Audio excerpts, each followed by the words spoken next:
هاي يا حلوين، ويلكم باك تو ماي تشانل. بحاول ابقى جد عشان الفيديو جد بس مش جاي معايا الحوار ده. هاي يا حلوين، ويلكم باك تو ماي تشانل. ايوه انا ده فيديو بقى النهارده. اي حد بيفكر ان هو يبدا تشانل على اليوتيوب، او حد مثلا بقاله اسبوعين بقاله شهر ومحتاس كده وفي دماغه 100,000 سؤال، فانا جمعت لكم كل الحاجات اللي انا اتعلمتها الفتره اللي فاتت من اليوتيوب في النوت دي علشان اقولها لكم النهارده. قناتي اللي هناك دي شايفينها، روحوا بقى اعملوا لها سبسكرايب. اوكي، خلوا لونها رمادي بس كده، ويلا بينا نبدا الفيديو. ابدا بقى معاكم من نقطه الصفر. انا النهارده واحده صحت من النوم قررت ان هي تفتح قناه على اليوتيوب. ايه اللي اليوتيوب محتاج ان هو يعرفه لها؟ اول حاجه بجد، لما تفكروا تفتحوا قناه على اليوتيوب تسالوا نفسكم سؤال واحد: انتوا فاتحينها لمجرد التسليه او حاجه كده جانبيه، ولا فاتحينها بهدف الشهره، ولا فاتحينها بهدف ان دوت يبقى البيزنس بتاعكم؟ لو فاتحينها بغرض اللي هو التسليه او حاجه كده جانبيه، او يعني مش حاجه ضروريه بالنسبه لكم ولا مهمه، فلا هيهمكم قوانين ولا هيهمكم مشاهدات ولا هيهمكم اي حاجه خالص. كل الحاجات اللي انا هقولها بالنسبه لكم دي عبث. كلامي ده بقى موجه لمين؟ اللي داخل اليوتيوب وشايف ان هو البيزنس الصغير بتاعه اللي هو حابب يكبره،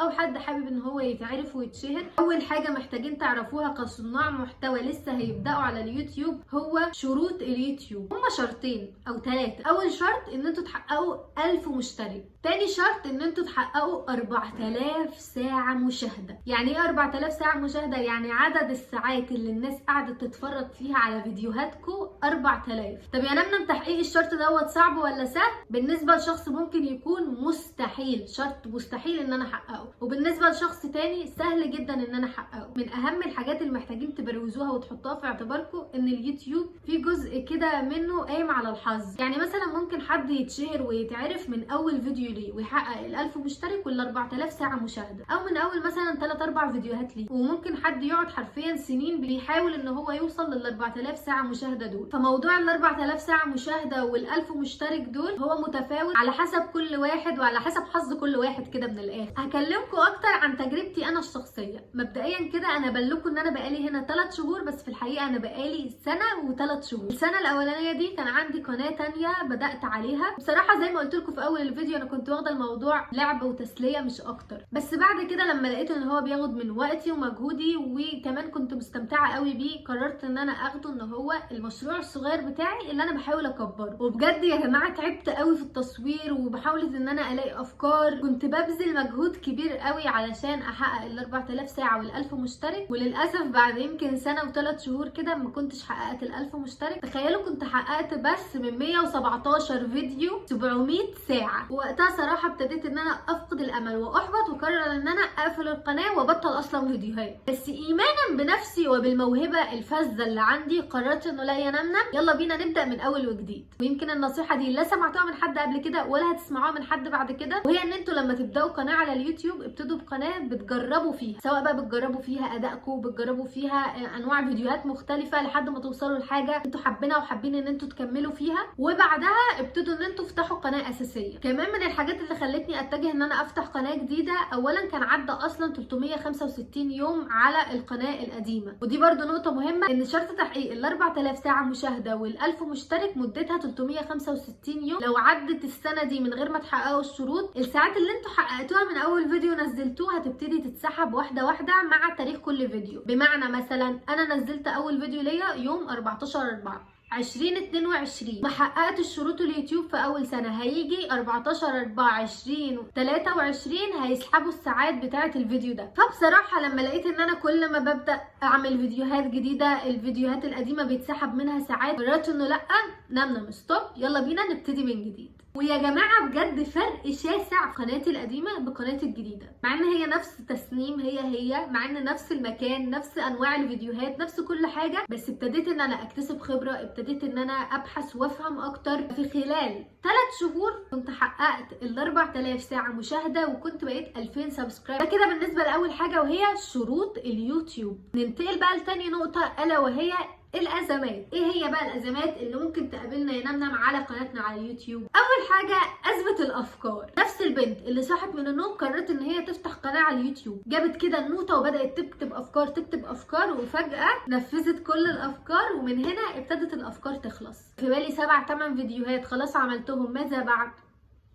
لأقعدن على الطريق وأشتكي وأقول يوتيوبر ومش لاقي أفكار. أول حاجة تروحوا تعملوها لما أفكاركم تخلص هي إن انتوا تاخدوا لفة على اليوتيوب، تبتدوا تتفرجوا على الناس اللي بتقدم محتوى قريب من المحتوى بتاعكم. ممكن وانتوا بتتفرجوا بجد في نص فيديو من فيديوهات أي حد يعجبكم فكرة كده، فقرروا إن انتوا تاخدوا منها فكرة الفيديو. ممكن حتى وانتوا بتقلبوا يعجبكم فيديو فتعملوا زيه نفس فكرة الفيديو بس بطريقتكم انتوا، فتطلعوا فيديو حلو جدا. يعني ايه يا نمنم هنروح نقلد ناس تانية؟ بصوا يا جماعة، اليوتيوب مليان افكار ومليان ناس بتقدم نفس المحتوى بالظبط، بس كل واحد في الناس دي ليه طريقته وليه اسلوبه. يعني في ناس كتير قوي بتقدم نصايح للمبتدئين على قناتهم على اليوتيوب، وانا واحدة من الناس اللي بتفرج على الناس دي. بس في شخص بيقدم المعلومة بحب قوي ان انا اسمع له، وفي شخص تاني بيقدم نفس المعلومة ما بحبش ابدا ان انا اسمعها. فالفكرة بقى هنا اللي بيخلي الفيديو حلو ومختلف هو شخصية الانسان اللي جوه الفيديو. وفي افكار الطبيعي ان هي بتتقلد. فاكرين انتوا كده من 2 أو 3 كان تحدي اللي هو العربيه اللي قدامنا بتختار الحاجه اللي احنا هناكلها؟ حرفيا اليوتيوب كله كان بيعمل الفيديو ده، وكل الناس كانت حابه الفكره وكانت بتتفرج بدل الفيديو على 10 فيديوهات هو فيهم نفس الفكره بالظبط، لان الحاجه دي كانت ترند وكل الناس كانت حباها وحابه ان هي تتفرج عليها. ندخل على الازمه الثانيه. مش عارفه انا مبسوطه ليه كده وانا بقول ازمات. ازمه الامكانيات اهم واكبر ازمه. انا معايا تليفون حقير وكواليتي الكاميرا بتاعته زي الزفت، واكيد الناس عمرها ما تخش تتفرج على فيديوهاتي. جماعه بجد خشوا خدوا لفه على اليوتيوب، حرفيا هتلاقوا ناس بتصور بكواليتي تليفون ارضي، وهتلاقوا عندهم المشاهدات 100,000 مشاهده، 200,000 مشاهده، هتلاقوا عدد المشتركين عندهم فوق 1,000,000 مشترك. فالموضوع مش موضوع امكانيات نهائي. ابدا دايما باللي عندك، ابدا باللي موجود وباللي متاح، وصدقوني الموضوع مش موضوع امكانيات خالص، الموضوع كله شخصيه الانسان اللي بيقدم الفيديو بس.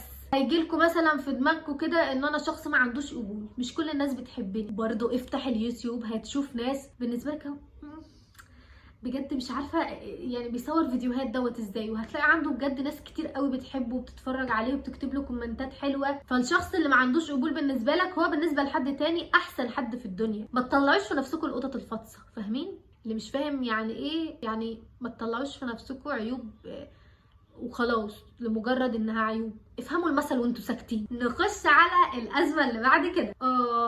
الازمه دي ازمتي انا شخصيا، الصبر.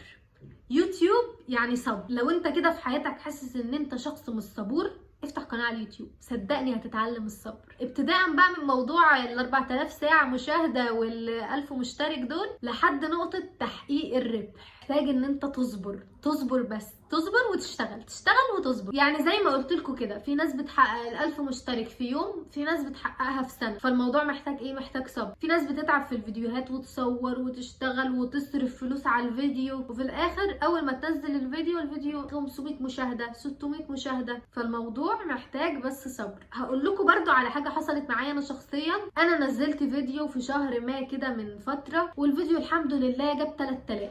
كملت شغلي وبرده كملت ان انا انزل فيديوهاتي. فجأة الفيديو نط من 3000 ل 26,000. فالموضوع ان انت بس اشتغل واصبر وان شاء الله ربنا هيكرمك. يعني مفيش حد يا جماعه بيتعب كده وربنا مش بيديله على قد تعبه. حتى لو ما خدتش اللي هو قد تعبك دلوقتي هتاخده، بس في وقت محدد ربنا شايف ان هو ده احسن وقت يديك على قد تعبك وقد صبرك. من الحاجات اللي بتحتاج صبر قوي برده هي موضوع تحقيق الربح. انا واحده من الناس كنت شايفه ان انا اول ما هوصل 1000 مشترك و4000 ساعه مشاهده الفلوس بقى هتنزل عليا ترخ كده، ترخ. الموضوع يا جماعه ما طلعش كده خالص. تخيلوا معايا ان انا من يوم ما بدات قناه على اليوتيوب لحد ما حققت شروط اليوتيوب، انا كل الوقت ده مفكره ان انا اول ما احقق الربح خلاص بقى هيدوني فلوس، وعماله كل يوم اقول لماما اشحني لي النت انا هديكي كل الفلوس دي على فكره، واشتري حاجات واقول لها هرجع لك الفلوس على فكره. انا اول ما حققت شروط اليوتيوب بكره هنزل وهيبقى معايا فلوس وارجع لك كل الفلوس دي. من هنا بقى خدت الصدمه. ايه بقى هي الصدمه؟ ان انتوا اول ما بتحققوا شروط اليوتيوب مش بتاخدوا فلوس،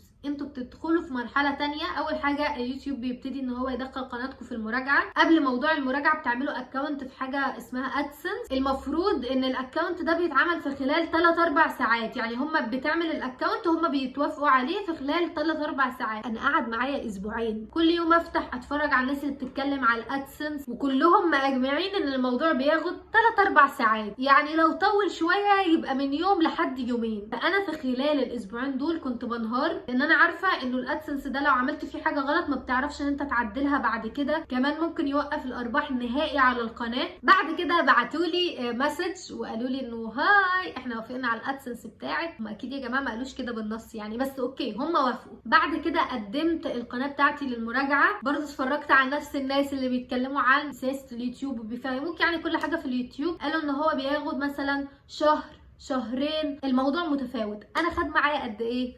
ساعتين. والله ساعتين، واليوتيوب كان ردد عليا وقايل لي انه قناتك دي 100 ومفيش اي حقوق ملكيه على قناتك وكلها فيديوهات اصليه بتاعتك انت. وبجد برافو يا نمنم، برافو. القناه الحلوه دي ان النهارده عضوه في شركاء اليوتيوب. ايوه قالوا لي كده. ايه عندكم شك؟ يا جماعه ما قالوش كده بالنص يعني، فيما معناه ان هم وافقوا عليا. طبعا نقطه مهمه قوي ان الفيديوهات بتاعتكم لازم تكون فيديوهات اصليه بتاعتكم انتوا، لا بقى مقلبينها من قناه تانية ولا سارقين ميوزك من قناه تانية. كل حاجه بتاعتكم انتوا، يعني انتوا رافعين الفيديو ده وانتوا اللي مصورين، لانه لو في اي حاجه فيها حقوق ملكيه، يعني انتوا واخدين فيديو مثلا من اي اب تاني او من اليوتيوب وحاطينه على اليوتيوب، الفيديو هياخد كوبي رايت، حقوق ملكيه، ولا هتتربحوا منه. لو انتم مقدمين على قناتكم هتترفض. ادسنس كمان ممكن ان هو يتقفل نهائي، ما تقدروش تفتحوا تاني ولا تتربحوا من اليوتيوب. ايه تتربحوا دي؟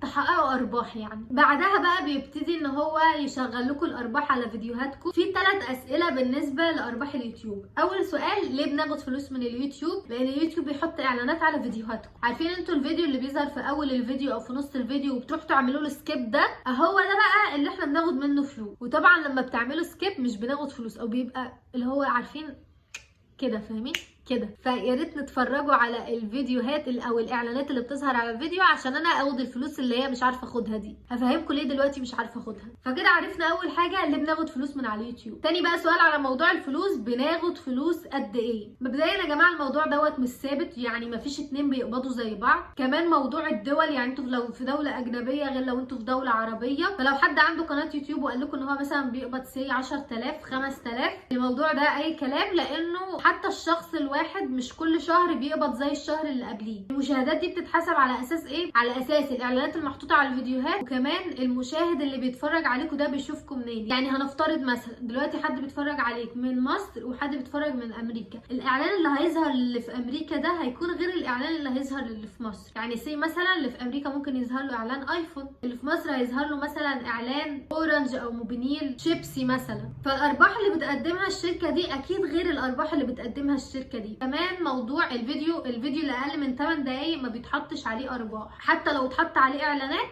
الارباح دي بتروح لليوتيوب. يعني لازم عشان تحقق ارباح من الفيديوهات بتاعتك يكون الفيديوهات اكتر من 8 دقايق. فده بالنسبه لموضوع الفلوس. واهم نصيحه، اوعوا تخشوا تعملوا قناه على اليوتيوب بهدف ان انا عايزه اكسب فلوس. الموضوع بيحتاج مجهود، الموضوع بيحتاج صبر، الموضوع بجد مش سهل. فمع الوقت هتحس ان انت ما بيرجعلكش فلوس وما بيجيلكش ارباح، فهتفقد الشغف وهتقرر ان انت توقف فيديوهات. فبلاش تخش بدافع اللي هو انا داخل علشان الفلوس، لا بس اجتهد وسيب الباقي على ربنا. نخش بقى على النقاط المهمه دي يا جماعه، اعتبروها جوهره الفيديو او النصيحه الاهم في الفيديو ده، الاستمراريه. اليوتيوب ما بيستناش حد. انت النهارده كسلت ان انت تصور وتعمل فيديو، صدقني بكره اليوتيوب مش هيعبرك. اولا اقتراح الفيديو بتاعك هيقل جدا، مش هيجي لاغلب الناس اللي عندك اشعار اصلا بالفيديو. من الاخر كده هتتنسي، لان انت النهارده ما نزلتش فيديو، غيرك نزل فيديو وغيره نزل فيديو وغيره نزل فيديو وغيره بدأ قناة على اليوتيوب وابتدى ينزل فيديوهات. كمان